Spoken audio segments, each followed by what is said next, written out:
Days after the CDC announced its decision to lift masking for vaccinated Americans, some people are still not willing to let go. Friends, this is hysteria on a national scale. I'll explain why in tonight's Hold the Line.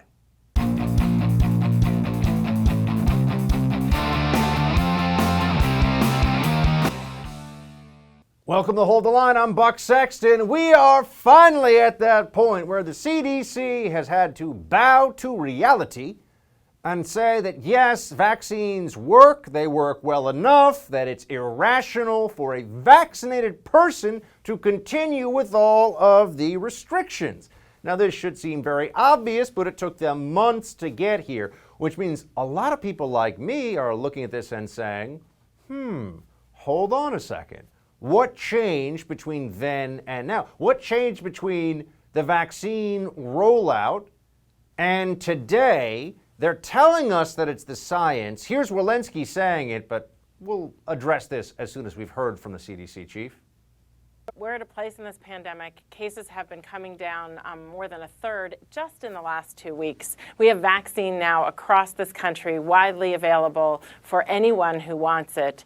And we now have science that has really just evolved even in the last 2 weeks that demonstrates that these vaccines are safe, they are effective, they are working in the population just as they did in the clinical trials, that they are working against our variants that we have here circulating in the United States, and that if you were to develop an infection, even if you got vaccinated, that you can't transmit that infection to other people.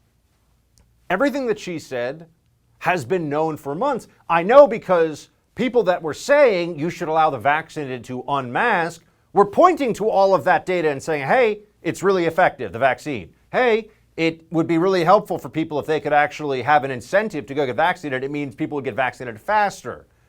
And the pressure built, and finally we got to a point where the CDC had to admit that, okay, this is a judgment call.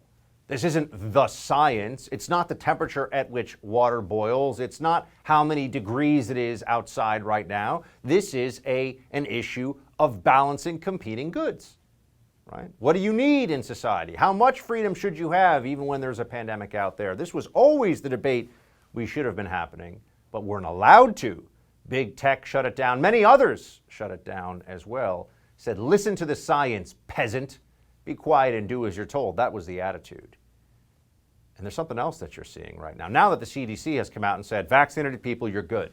You don't have to wear a mask anymore. It's not medically necessary. That's another way of saying it. Not medically necessary.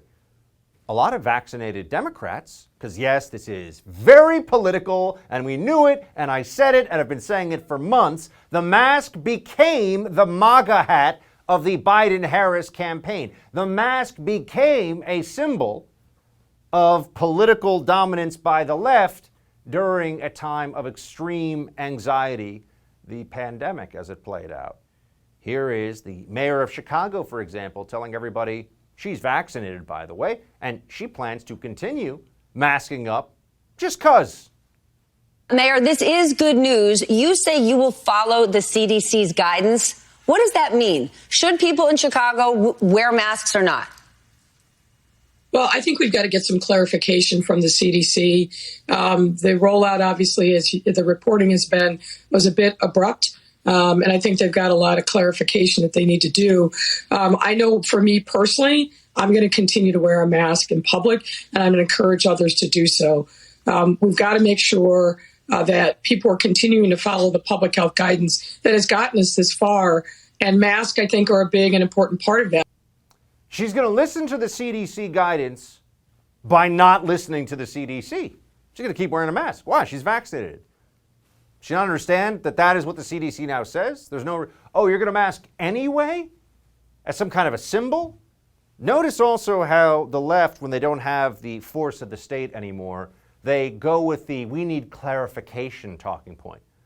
This isn't hard. If you're vaccinated, take off the damn mask and throw it out. It's not hard. It's not challenging. Oh, I know, on airplanes there are some places where you need it. Okay, well, then you can go get a mask for that. But the point is you shouldn't be walking around indoors or outdoors as a vaccinated person with a mask on anymore. And that's where we're going to see a whole lot of problems because the leftists across the country view the mask as a security blanket emotionally. They view the mask as a necessary symbol of their political tribalism, which is why they're actually telling you this now. They're saying things like, oh, I used to view people without a mask as a conservative or as the enemy. Rachel Maddow at MSNBC said as much recently. People who have big followings on the left are coming clean with, yeah, the mask was a political thing for me, actually. That's why I'm going to keep doing it. Ah, so now we know exactly what I was telling you all along is true.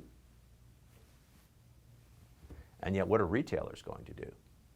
You have a number of them that have come out saying that they will lift mask mandates. Here you go. You've got Walmart, Target, Costco, Trader Joe's.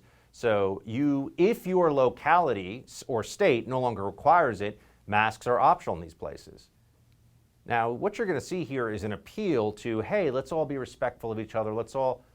Masks should have been optional all along. See, the problem is that the lockdowners wanted it their way as long as they could, wanted to jam that cloth mask down your throat, even if you're just passing by, even if it made no sense. Oh, mask up when you walk into the restaurant, but not when you sit down eating. Even through things that are completely epidemiologically unsupportable. They said, do it or else. Now it's, oh, let's all be nice to each other and let some people. No. I think states should pass anti-masking laws. It's a public health risk. Sorry. Need to be able to see your face. Need to see who you are. It's a public safety issue, actually. No more masks outside. And businesses should say, no more masks inside. They should also take the position that they will follow the CDC guidance right away. Some of them won't do it, though. You'll see who the left-wing woke corporations are very quickly here as this all plays out. Governor Cuomo in New York, finally, it seems, bending the knee to reality a little bit here. Effective this Wednesday, New York State will adopt the CDC's new mask and social distancing guidance for vaccinated people. Unvaccinated people should continue to wear a mask. Masks will still be required on public transit in schools and some communal settings. Private venues may require masks. Well, I'm just going to tell you this right now. Any private venue that tries to require a mask of a vaccinated person, you should make a big deal of it. Because then they're just choosing to be annoying jerks. You should say, I'm sorry. Do you know more? Private venue, do you know more than the CDC? Because all along we were told by these businesses, especially big national corporations, we're going to listen to the CDC. Now you don't listen to it. Why is it? You should raise a stink at any business you go to as a vaccinated person who wants you to wear a mask. You should say, I'm not going to give you my business anymore. Why are you acting like lunatics? Why can't you follow the federal guidance? Make it a problem for them right away. I'm sorry, this is what has to happen. Because we've all been traumatized by the neurotic loons that have wanted this all along, and now they're finally losing their grip on your face, and they want to say, oh, but just be gentle with this, let us have a little more time. No. We're done. It's over. Get a grip, libs, and not on people's faces who aren't you. Get a grip on something else. And then, of course, there's the continuation of this in other ways. You're going to see pushes for vaccine passports. You're going to see a push to continue this debate. And I'm telling you right now, if you don't think they're going to try to bring masking back in the wintertime, you're not paying attention. Speaking of COVID-19 data and where we really are in the lockdowns, Florida Governor Ron DeSantis was accused by a whistleblower, they said, last year of manipulating data to make his state's response to the pandemic seem much better than it actually was and push for opening as a result. But surprise, the story was total BS. After the break, senior writer at National Review Charles Cooke is going to join us to talk about this expose of Rebekah Jones, the whistleblower who wasn't. Stay with us for that. I've been telling you for a while now about online thieves who can easily steal your home's title, but you don't have to take my word for it. Take it from this thief who stole over 150 homes and was sentenced to 25 years in prison. This is why you need Home Title Lock. Nobody thinks that I can take their house and borrow against the house. Oh, no, I have title insurance for that. No, it's in my name, or he would have to get some special document. They would call me. You know, nobody's calling you.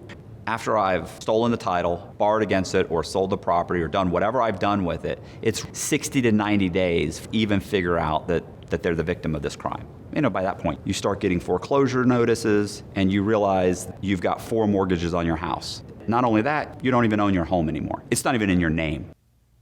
Heard enough? Don't let this crime happen to you. Go to HomeTitleLock.com and register your address to see if you're already a victim and enter radio for 30 free days of protection. That's code radio at HomeTitleLock.com. Do you remember the name Rebekah Jones? Well, during the height of the pandemic, the former dashboard manager at the Florida Department of Health made explosive claims that she was pressured by Governor Ron DeSantis to alter the state's COVID data in order to push for reopening. Well, new reports about the media darling suggest she, completely made up her allegations. In his latest piece, National Review senior writer Charles Cooke concluded that Jones single-handedly managed to convince millions of Americans that Governor Ron DeSantis has been fudging the state's COVID-19 data. That's quite a big charge, quite an important thing to get to the bottom of. We've got Charles Cooke now joining us to talk about his findings. Charles, good to see you. Thank you for having me.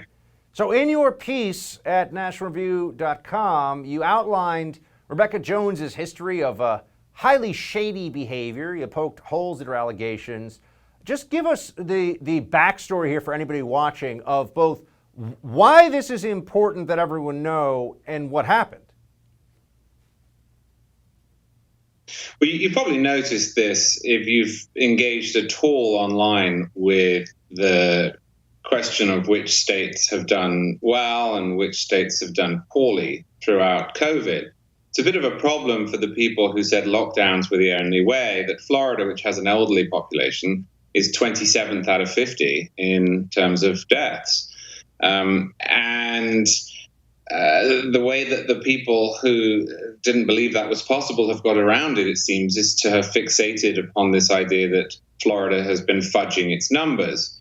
So I had a look into this, and this conspiracy theory, and that's what it is, came from one place and one place alone. It came from Rebekah Jones, who is a dashboard manager, not an epidemiologist, not a scientist, not a data analyst, who worked for the Florida Department of Health last year, who was fired, not because she refused to fudge the numbers, as she now claims, but because she behaved terribly, as she seems to wherever she goes. And it was picked up. It's been picked up all around the country. As millions of people believe it. It's been spread by Nikki Fried, who's running for governor, by Charlie Crist, who's running for governor, both in Florida, by Joy Reid, by Rachel Maddow, by Chris Cuomo at CNN. It's become essentially a fact in the minds of many people, and the problem is it's not one. Amazing as well, Charles, that this is essentially what Governor Cuomo in New York was guilty of doing, and he was a hero to many of these Democrats and pundits and people you're pointing out, whereas there's no evidence whatsoever to support these charges against DeSantis other than what's gone on here with Rebekah Jones. Just have everyone understand, how is it that you know, what are the primary data points, so to speak, in this case where it's clear that she is just making stuff up and that this was all essentially a fraud? Look, this is, of course, not a political question. I think many of the people who've interacted with this have treated it as one, but this is a question of data, of science. It's falsifiable. It is an objective question, and the claims that she has made are objective claims. And she has made, for example, the claim that Dr. Shamariel Robeson, who's the Deputy Secretary of Health in Florida, who's a chronic epidemiologist, told her to fudge the raw numbers. Now, that seems highly unlikely in and of itself, not least because Jones didn't claim this for quite a while after she was fired. But it's also impossible. Rebekah Jones, as I say, she's not an epidemiologist. She's not a scientist. She was not involved in any of that work. She was in charge of the dashboard, the website that the state put up. She did not have access to the raw data. Almost nobody does for various reasons, some of which have to do with privacy, some of which have to do with expertise. Only a handful of people can touch the raw data. She was nowhere near being one of them. She was given every day a copy of the data in Excel format, it seems usually, and she put that into her dashboard according to the instructions of the epidemiologist, the people who knew what they were doing. The idea that she could have gone into the Florida Merlin database and made changes to that core information is absolutely absurd the moment you look into it. Now, you say, how do I know this? I know this because I did what very few people other than myself have done, and I looked at publicly available information. I didn't need to hide in a garage talking to witnesses. I just looked at the publicly available information. It's all there online. Her personnel file is there online. The details of her firing are there online. What she did at the company, the agency, I should say, is there online. There is no scandal here. What is she being criminally charged for, Charles? Well, this is the other part of her deception. She has been charged with accessing state computer systems illegally, and not just accessing them, but downloading the information of 19,000 state employees, the private information of 19,000 state employees. The government in Florida tracked, with the help of Comcast, that data breach to the IPv6 address that Comcast had assigned her home. This search warrant was signed. It was subsequently upheld. The arrest warrant was signed by a judge, and they went to her home and they took what they needed, which was her computer information. She subsequently claimed this was revenge for her whistleblowing. She claimed that this was Ron DeSantis's doing. She claimed that the police used Gestapo-like tactics.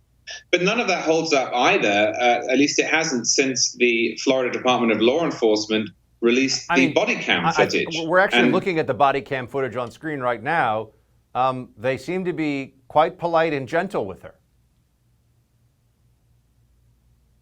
Well, they waited at the door for 22 minutes. They didn't knock it down. They encouraged her over and over again to come to the door so that her children wouldn't have to be involved. They called her repeatedly.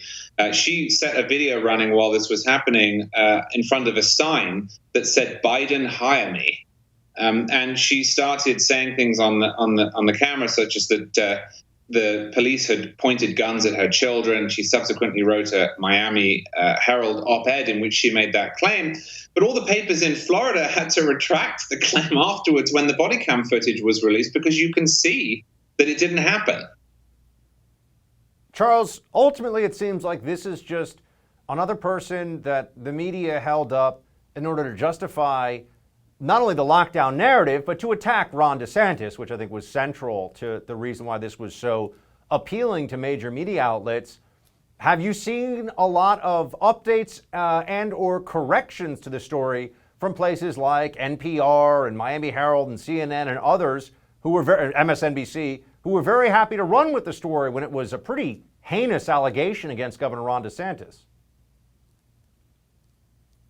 So I haven't seen any of those, although MSNBC invited me on this morning on Morning Joe and gave me 20 minutes. So good for them. I've seen a lot of mainstream journalists sharing my piece, which I was pleased about. One of the things I point out in the piece is that if this were a real story, we'd know it, because it would have been featured prominently in the Washington Post and the New York Times. That would be a devastating expose of Florida. The person who wrote it would get a Pulitzer. The local newspapers would be all over it. They weren't. What they did is they invited her on, or they casually promoted her claims. And I hope that now that the record has been corrected, they will stop. Charles Cooke of National Review. My friend, good to see you again, and excellent work here. Thanks for joining us. Thank you so much. Great to be with you. The University of California just announced it will no longer be considering standardized test scores, including the SATs, in its admissions process. Why? Well, standardized testing, they say, is racist. We'll break it down in the latest woke madness on campus in tonight's Buck Brief. I want you all to go to this website right now, preparewiththefirst.com. It's a special website set up by our friends at My Patriot Supply. Every day it seems like things are just getting worse and more unstable out there. The best way to have some peace of mind is to stockpile emergency food and water. My Patriot Supply is Americans' leading preparedness company, and they're here to help you become self-reliant, no matter what happens next. But you can't wait for something bad to happen, then react. You need to act now before we see a stock market crash, hyperinflation, civil unrest, or a natural disaster. My Patriot Supply has been in business for over a dozen years, serving millions of families and earning 39,000 4- and 5-star reviews. Their food is specially packaged to stay fresh for up to 25 years, so when you prepare today, it'll be there for you when you need it. Right now, save $50 on their 4-week emergency food kit at preparewiththefirst.com. The meals are delicious and provide 2,000 calories per day. No other brand comes close. That's preparewiththefirst.com, preparewiththefirst.com.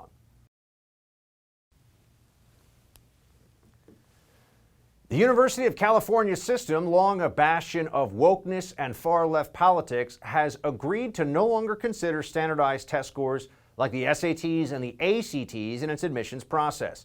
The announcement comes after a judge issued an injunction last fall that prevented the scores from being considered even when they were submitted voluntarily. The announcement is a victory for activists who have long claimed that standardized tests discriminate against minority and low-income students.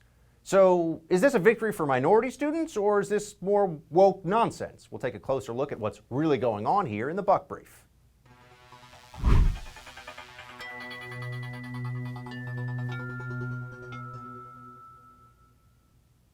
Important background here. Years ago, the University of California system got rid of affirmative action preferences in the university system, including for very elite schools like Berkeley and UCLA.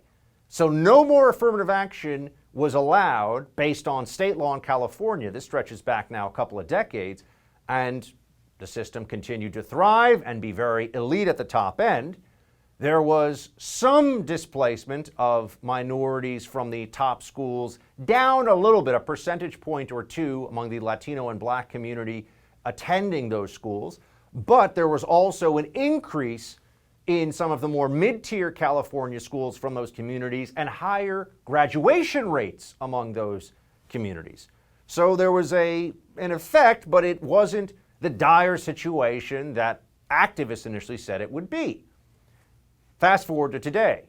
Now we're at a point where getting rid of standardized testing, instead of getting rid of affirmative action, the activists want to get rid of standardized testing entirely, and they are now successful in this effort. The University of California, according to the New York Times today, will not take SAT or ACT scores for admission or scholarship decisions for its system of 10 schools, which includes some of the nation's most sought-after campuses.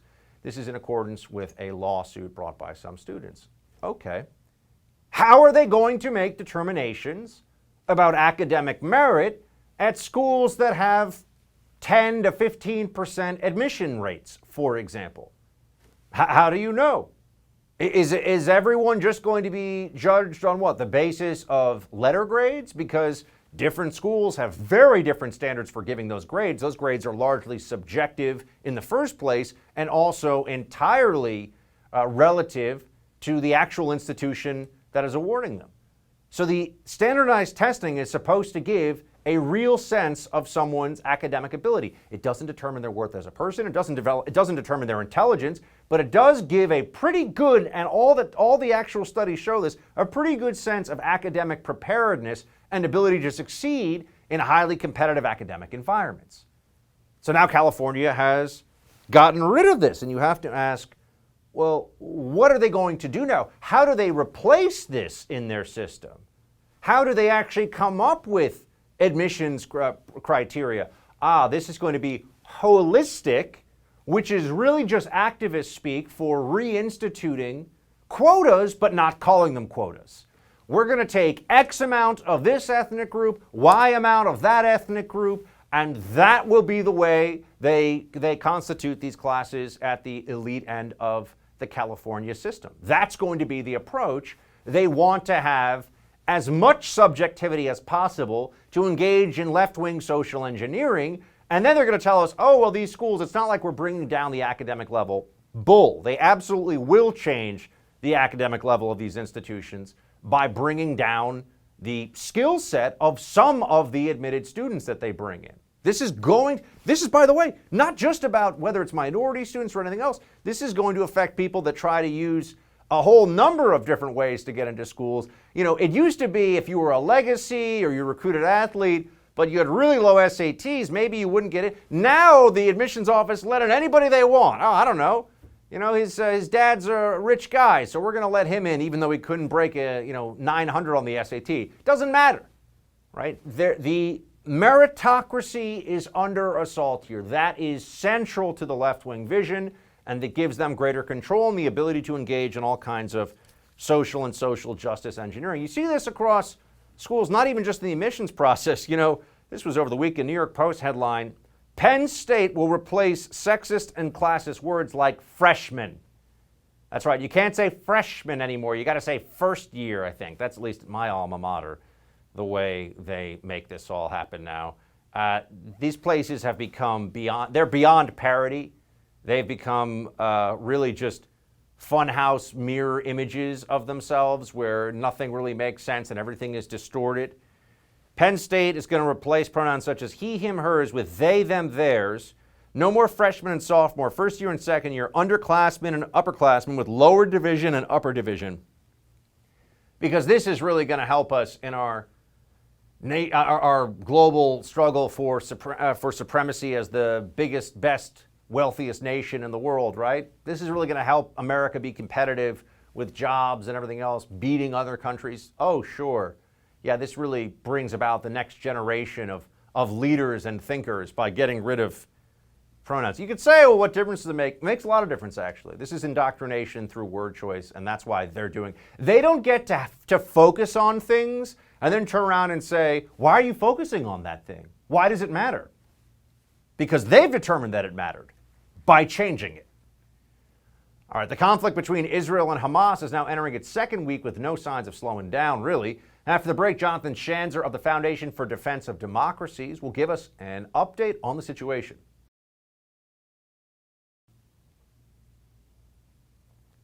We've seen an ongoing barrage of rockets and airstrikes as the fighting between Israel and Hamas intensified over the weekend.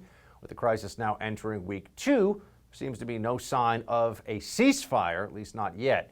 Here with reaction, Jonathan Schanzer, Senior Vice President for Research at the Foundation for Defense of Democracies. Jonathan, good to see you. Good to see you. So we have thousands of rockets fired from Gaza into civilian Israeli territory. Just as I'm speaking to you now, where does the conflict stand? What do we need to know about what's happened in the last week or so? Well, basically, Hamas out of the Gaza Strip with Iranian support and backing decided that they wanted to make a stand after a property dispute in Jerusalem that really had nothing to do with Gaza at all. Hamas decided to start firing rockets into Jerusalem. The Israelis predictably responded.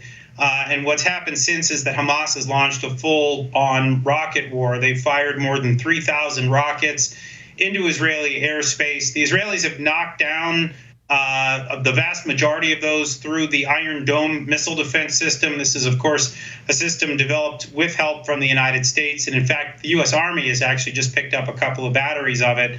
At any rate, we've seen some real success there. It's protected Israelis, but that doesn't mean that the Israelis were happy about what's happened. So they have responded, as most militaries in the world would. And they have taken out an underground tunnel system that was designed to help Hamas carry out commando attacks against Israel. The Israelis have taken out rocket production facilities, rocket storage facilities, about 10 different commanders. But I think right now they're sort of at a stalemate. I think both sides would like to be able to declare full victory. I think Israel's gotten the best of Hamas, but I still think Hamas has many more rockets to fire. They've got about 30,000 in their arsenal at the beginning of this conflict. Maybe it's down to 20,000 now. That means they could go on for a while if they wanted to. Now, over the weekend, there was a lot of attention on the Israeli strike against a building in Gaza that was known to house journalists from the Associated Press, their offices, I should say, journalists from the Associated Press and Al Jazeera. We actually have footage people can see here of the building going down after the strike, the whole thing. There's a lot of people pointing to this, Jonathan, and fighting over whether this was a strike that was warranted or not. What can you tell us about this? And also, The AP claims that they didn't know Hamas was in the building, which I think was interesting to folks, considering they had been there for 15 years. Yeah, I mean, the first thing that I would note is that we have seen these sorts of reports about Al Jazeera lots of times in the past. You probably recall there was a similar flap that took place during the Iraq War, where U.S. Servicemen were allegedly being targeted or being surveilled. You got to remember that Al Jazeera is owned entirely by the Qatari government. The Qatari government is a sponsor of Hamas. They're also a sponsor of Al Qaeda, the Taliban. It's a rogues gallery over there in Doha. As for the evidence, I think the Israelis have quietly shared that with the Biden administration. Initially, I was hearing from my sources that the Biden administration was very unhappy about the downing of this building, but that after the Israelis presented the evidence, we have seen a very muted response from the Biden administration. That would seem to indicate that it was solid intelligence, and I would expect nothing less from the Israelis, who have a very professional military and don't just go around knocking down buildings without cause. And so the justification for hitting this particular building was that it was a place where Hamas was gathering, or was there active militancy, meaning firing of rockets or preparations, distribution thereof?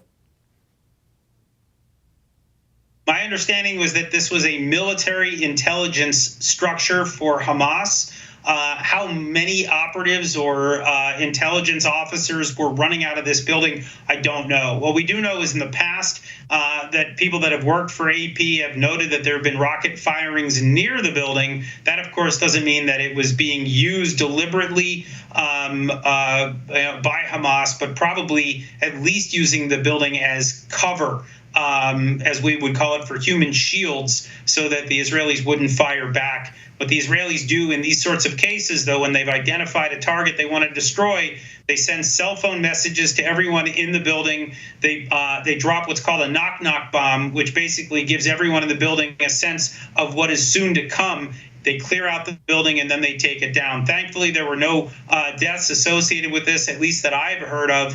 But of course, the AP, Al Jazeera, and others are still very unhappy about the fact that the entire edifice was destroyed.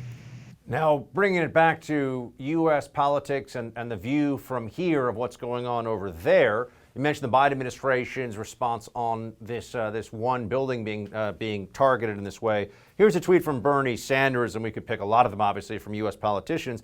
The devastation in Gaza is unconscionable. We must urge an immediate ceasefire. The killing of Palestinians and Israelis must end. We must also take a hard look at nearly $4 billion in military aid to Israel. It is illegal for U.S. aid to support human rights violations. There's a lot of this with the Democrat Party right now, we're seeing, from people who hold high office in this country saying, let's cut off military funding to Israel from the U.S. What's going on here? Well, I think this is par for the course for people like Bernie Sanders. I don't think it represents the center of the Democratic Party, certainly not the center of American politics, where I think support for Israel still remains remarkably strong. I do think that the Biden administration has decided to provide Israel with some cover. He is really pushing back against the progressives right now, and I think he deserves some credit for it. Although I have to say, there is, I think, maybe a little bit of self-interest here on 2 points. Number one is that if he allows the Israelis to go forward and really destroy a lot of that Hamas infrastructure, it's likely that there won't be another war like this again during his time in office, and that is probably what he's looking at and hoping for. The other thing is, if you think it's tense right now, just wait till the Israelis respond to the United States entering into that Iran nuclear deal, where billions of dollars are going to flow to the Iranians, who are then in turn going to forward on that cash to Hamas. This is a patron-client relationship that we've known about for some time, and the United States will effectively, after entering into this nuclear deal, could be in a few weeks, could be in a few months, but after entering into the deal, they will be funding both sides of this conflict. And if Bernie Sanders is worried about the United States funding Israel, he really should take a close look at how those funds that are going to go to Iran, how they will be used to finance terrorism. That goes without question. The White House press secretary weighed in on the issue today. Jonathan, I wanted to have you react. Here's what Jen Psaki had to say. Our message is sometimes you have to step back from politics for a moment. It's not easy to do. And we recognize and agree that watching the lives lost of these Palestinian children, of these families, the fear you see in the eyes of the Israeli people, it is heartbreaking. We want to bring an end to the violence. We want to de-escalate the situation on the ground. The role we feel we can do that through, the most effective way we feel we can do that is through quiet and intensive diplomacy. How is the Biden administration handling this, Jonathan? Look, again, I think provided some top cover for the Israelis at the UN. That's helpful. They scuttled a what would have been a very anti-Israel statement coming out of the Security Council. That's a positive. They're not hammering the Israelis for doing what any country in the world would do, which is to protect their population from these saturation bombing attempts by Hamas. And we're very lucky that Iron Dome is intercepting a lot of them. They have the Biden administration has sent their Deputy Assistant Secretary of State, Hadi Amr, to the region. He is not senior enough to get anything done. I think he's having some quiet conversations here and there, but I don't see him accomplishing much. I think the administration, probably more than anything, would like not to get mired in the Middle East. They'd like to stay away from that as much as possible. You have that ever-present attempt to pivot to Asia or to start dealing with more great power competition issues. And if you're going to be really honest about it, Gaza just really doesn't make the cut. And I think any sane administration would let the Israelis do what they're doing, try to mitigate Hamas as much as possible, erode their capabilities. And like I said, with any luck, the administration won't have to deal with this again for another bunch of years. Jonathan Schanzer, thanks so much. Appreciate your insights. Pleasure. As thousands of elderly New Yorkers were dying in part due to really bad policies that the governor put in place, Cuomo was raking in big bucks for his book on leadership. Today, we're learning just how much. That story and more in Quick Hits. Stay right there. We're living in very uncertain times, and being prepared for the unknown is more important than ever. I'm sure you've noticed the world we live in today is anything but predictable. The government is passing massive spending bills, the Federal Reserve is printing trillions of dollars in fiat currency, and many experts are predicting inflation could run rampant in the coming months. That could spell disaster for the dollars in your bank account. We could all benefit from something a little more reliable right about now. What could be more reliable than real gold and silver? I'm talking about real gold and silver you can actually hold right in your hands. Call the Oxford Gold Group right now and learn how easy it is to get real gold and silver sent securely directly to your home, or how you can have real gold and silver placed in your IRA or 401k. New York Governor Andrew Cuomo is set to earn more than $5 million for writing a book, patting himself on the back for his COVID response. Yes, I'm serious. And the military removes a Space Force commanding officer for speaking out against critical race theory. That's in Quick Hits. That is now. Let's get right to it. Who is the worst governor in America when it comes to their COVID response? You could throw Governor Whitmer out there for sure of Michigan. Certainly Governor Newsom, who faces a recall now because of how awful he has been. The best governor, Ron DeSantis. We all know that, though. Congrats, Ron. Do a little victory dance. But Governor Cuomo is certainly in the top 3 worst. And yet, $5 million for writing a book on his pandemic leadership? My friends, this is how the system, this is how the Democrat apparatus takes care of its own. This is the way that corporate interests launder money to politicians by wildly and intentionally overpaying. No one bought this stupid book. Nobody gives a crap what Cuomo thinks about his leadership. And yet, why would they give him all this money? Because he's the governor of New York and he's a prominent, powerful Democrat. He may become president one day. Who knows what's going to happen, right? So you funnel this guy money. And remember, they made the deal when he was still Mr. Pandemic Hero. So they're trying to cozy up to this guy. People are even talking about him as a 2020 presidential possibility. Last minute entry, remember that? Then it turned out that he was a creepy weirdo who made his female staffers very uncomfortable. Oh, and lied about a whole lot of nursing home deaths going on his watch after he gave a disastrous order for nursing homes to be forced to take back COVID-positive senior citizens from the hospital prematurely. Yeah. And speaking of New York, I know we do. I'm here in New York. We do a lot of New York trashing here because we got to. But I know that for the rest of the country, perhaps you see New York as a canary in the coal mine for what leftism can actually do when it runs everything. De Blasio, though, saying that he disagrees with the recent decision of the organizers of the Pride Parade, the Gay Pride Parade, now the LGBTQ plus parade in New York City, banning LGBTQ plus cops from being a part of the Pride Parade. Even de Blasio says, not good, not the right decision. I fully appreciate the extraordinary history of Pride in this city. I think that decision's a mistake. First of all, we have to keep people safe, and it's been an incredibly safe, positive event, and we have to be mindful of continuing that. Second of all, I believe in inclusion. And we're talking about one of the issues is officers who are members of the LGBT community wanting to march and express their pride and their solidarity to the community and their desire to keep changing the NYPD and changing the city. Yeah. De Blasio gets it right on this, which is tough to say out loud. But he does. And then there's getting it wrong, the United States military. Lieutenant Colonel Matthew Lohmeyer was relieved of duty for comments about Marxism. Here he is. That's Lieutenant Colonel Lohmeyer. Marxism and CRT in the military. This guy was on Space Force. He was fired from his job there for speaking out against Marxism in the military. Now, there are prohibitions on military service members engaging in partisan political activity at some level, but are those really enforced very strictly? And let's look at that. And then also, isn't Marxism bad? Doesn't the United States military, that still has a whole lot of overhang, if you will, from the days of fighting against the Soviet Union and being opposed to the evil empire, doesn't the United States military also oppose Marxism, which is contrary to constitutional and basic American values? Isn't that something that we could all agree?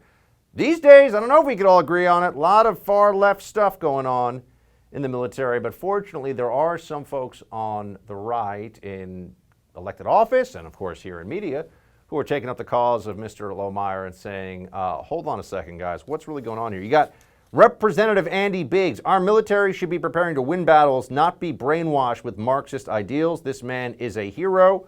We got Dan Crenshaw. We need to be preparing our warriors to fight and win battles, not how to be social justice warriors. Far left critical race theory is taught while speaking out against Marxism. Share this, don't let this story slip away. Yet we all know that there's a double standard at work here where you can be as far left as you want in the military, and that seems to be fine. But if you criticize Marxism in the ranks, you get fired. It's not good, folks. That's it for tonight's Hold the Line. The No Spin News with Bill O'Reilly up next. Shields high.